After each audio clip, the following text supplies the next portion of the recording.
Our first topic, business as a vocation from God, a calling from God. We will have three highlights. Number one, work is a calling from God. Number two, stewardship is foundational in the Bible. It is not only fundamental, but foundational. And number three, we have to win the marketplace for Christ through our work. So our work is closely related to our mission of winning the marketplace for Christ. Calling our work as our vocation, as a calling from God, is a paradigm shift in the way we understand, in the way we look at work.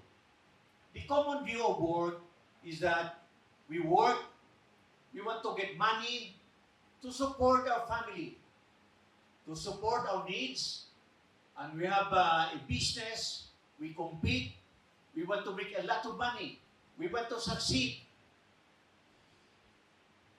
And some people, for self-fulfillment or legacy contribution to society. When I started working in the bank, my purpose was just to get money. To be able to get money, I had to do well in my work and get promoted. So I will get an increase in my salary. I was able to do that for 8 years, working in the bank. I became a vice president in the bank. Then I started on my own business. Is still the same objective.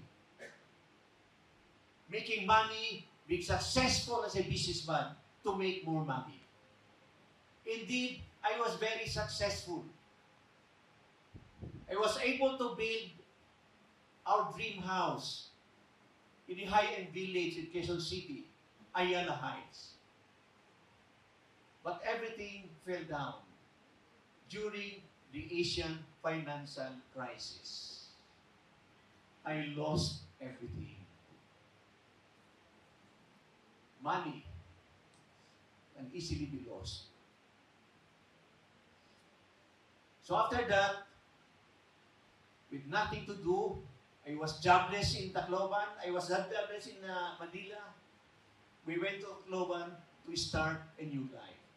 Then Yolanda came.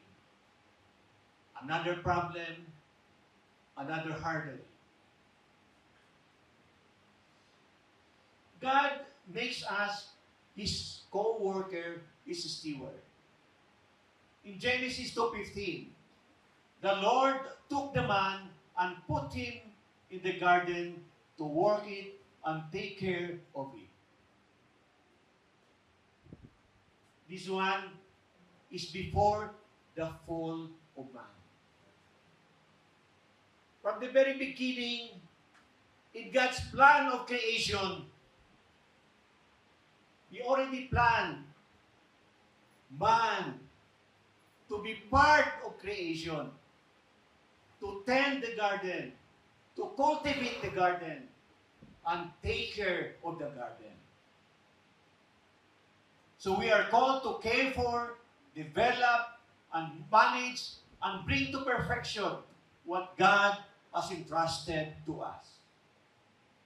Is creation, the creation of God, not perfect or not complete? What do you think? It was perfect in the initial phase. If you will notice, we started with the Garden of Eden. And in the book of Revelation, chapter 21, Revelation talks about a new heaven and a new earth. From the Garden of Eden to a new heaven and a new earth. In between, there is development. And that is the place of man. That is where God called us to develop His creation. entrusted to us His creation. He calls plumbers, carpenters, accountants, lawyers, doctors, nurses, teachers to develop the earth, to be His partner, to be His steward, His manager, His administrator, to bring the earth to completion, to perfection, to the new heaven and the new earth. In the first phase, God's creation is perfect. But that has to be brought to the end phase, a new heaven, a new earth. And that is where we take a very, very special privilege, a partner of God, His manager, His administrator, to bring about the flourishing of our community, the flourishing of the human community. So everything belongs to God, and we simply manage it. We manage the whole of creation. He entrusted to us the whole of creation. Psalm 24, the earth is the Lord's, and the fullness thereof, the world and those who dwell therein. We do not own anything. God owns everything.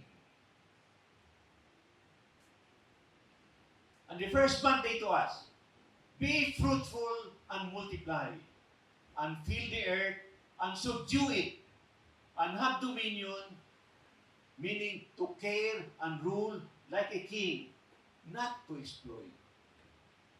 We need to have a proper understanding of what subdue is and have dominion.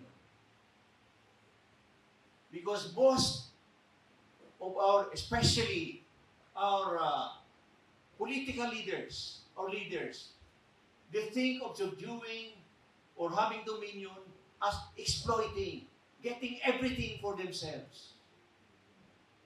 Exploiting, destroying for the sake of profit, for the sake of getting more and more money.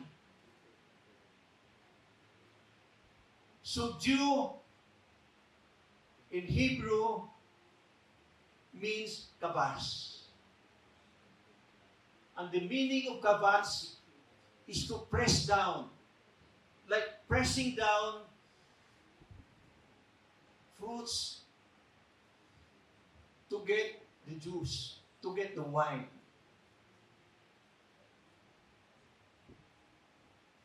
It is not at all exploiting and destroying.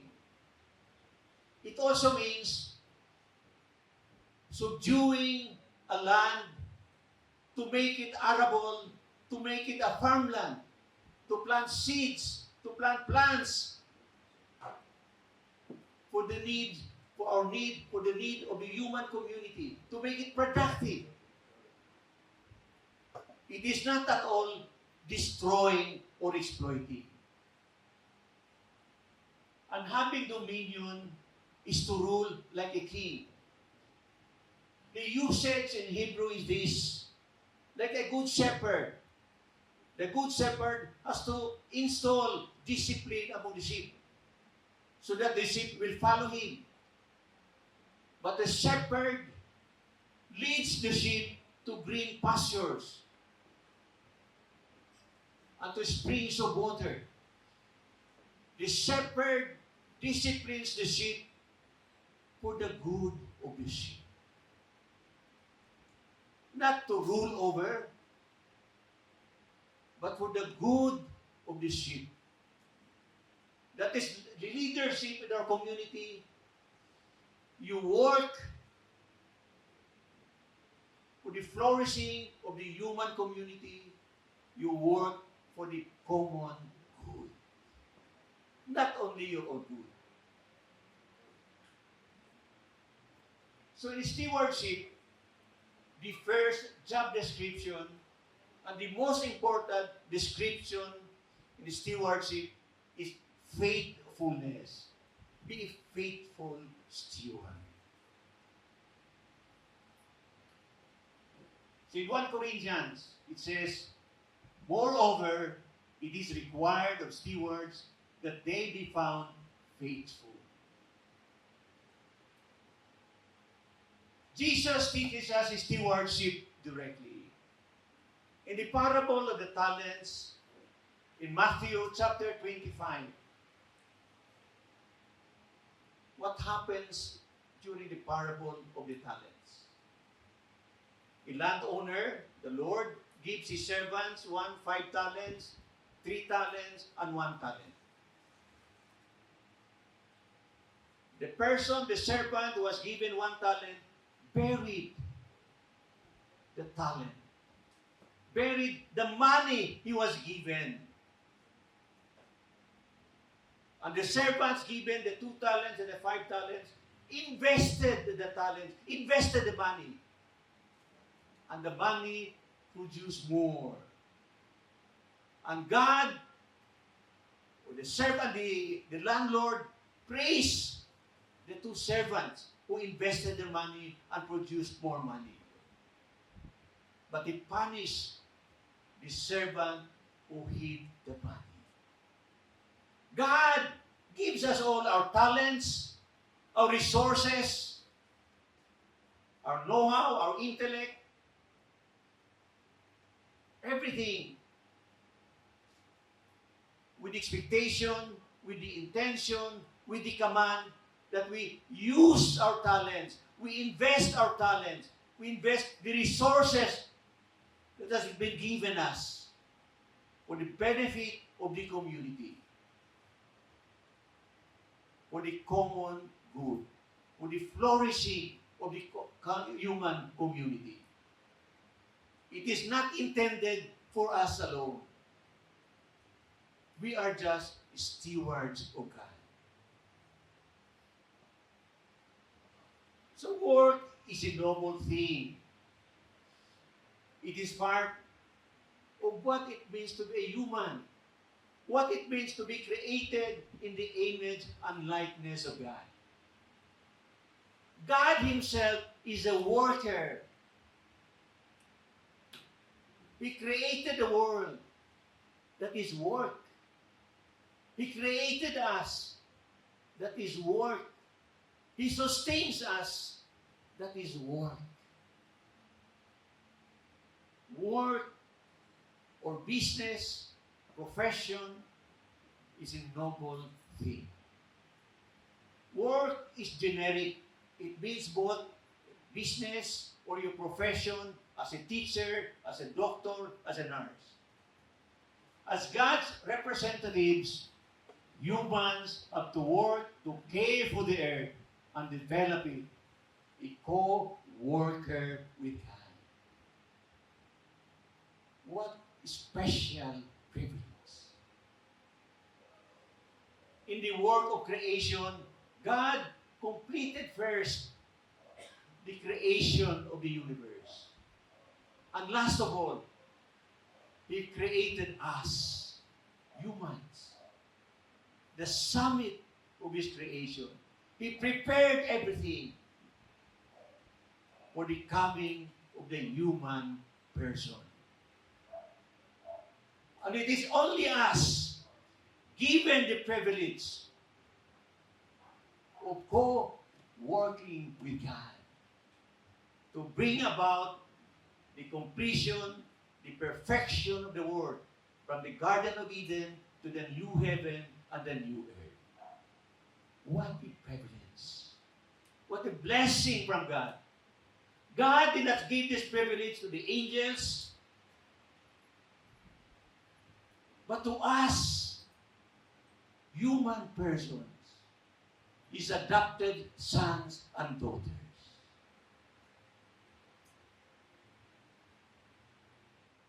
And what does God expect from our work? From our work as a carpenter, a plumber, a lawyer, a teacher, a nurse, whatever, a businessman. Number one, honesty. that is a very important guide in our community. Honesty. Be honest. Serve the community. Serve the common good. Inclusive development. We will not leave others out of the development. We will not leave in our household. We will not leave out our house helpers, our workers, if we have a business. We have to take care of them. Inclusive development. Work for their development. Number 2, reflect His justice in the economy. Uplift the marginalized. As we see in our political world, it's something different. It is a contradiction of the plan of God. There is so much greed, getting all the money, getting all the blessings, all the wealth, just for oneself. Walang katapusan. Partner with God in caring for and develop our world for human flourishing. What has been the impact on me? Looking at my work, looking at my business as a calling from God. Hindi lang ito para magkaroon ako ng pera, ng maraming pera, para sa sarili ko o para sa pamilya ko. The impact on me is one, honesty. Dati, hindi nire-report yung maraming sales para hindi makabayan ng malaking taxes. I think that's true of all businessmen. We want to avoid taxes. Because taxes come from your pocket. Expense. Marami kaming sales na hindi naman kailangan i-report sa BIR. Hindi, wala mga resibo. But now, we give receipts to everyone. I'm in the Memorial Park Cemetery business. Maraming bumibili na hindi naman kailangan ng resibo.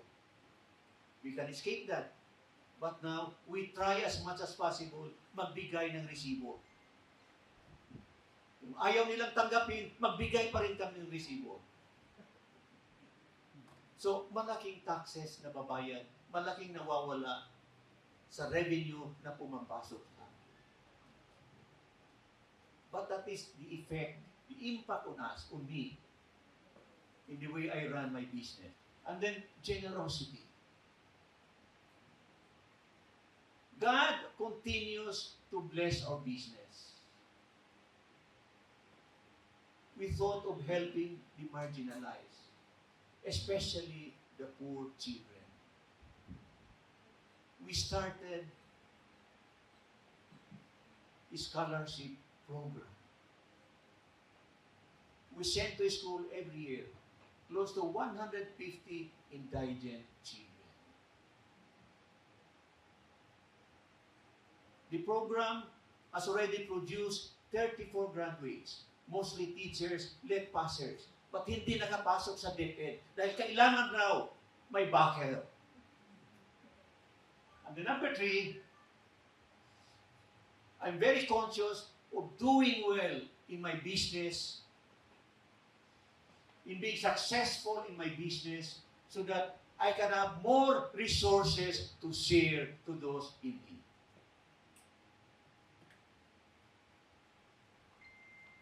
That is the law in life. That is what they say, the law of the gift. The famous words of Pope John Paul. The law of the gift. You, all of us, will only flourish in the measure that we share, we give ourselves away. That is the law of life. The more you share, the more you are blessed the more you receive. So a basic guide for our community, this is very important. Our advocacy, or be honest. Be honest, even if others are not, even if others will not, even if others cannot. Be honest. I think this is the way, this is a very important way we can change our society. We can have an impact on our political leaders, on our business leaders, to be honest, to live lives of integrity, to be generous, to share with those who have less in life. To recap, God gave man a very important role and responsibility in bringing the world to completion. And God continues us to call farmers, carpenters, and all the others. God wants us to do well and flourish in our work, in our profession, in our business. As His steward for the flourishing of the human community and for us, BCBP, to win the marketplace for Christ. If you do well in your work, if you're honest, if you're righteous, that is a big impact. That will give a big impact to those you will invite, to those who are not yet members of the community. You act as a role model for them. They will get attracted to the community because of the way you live. Living an honest, righteous life.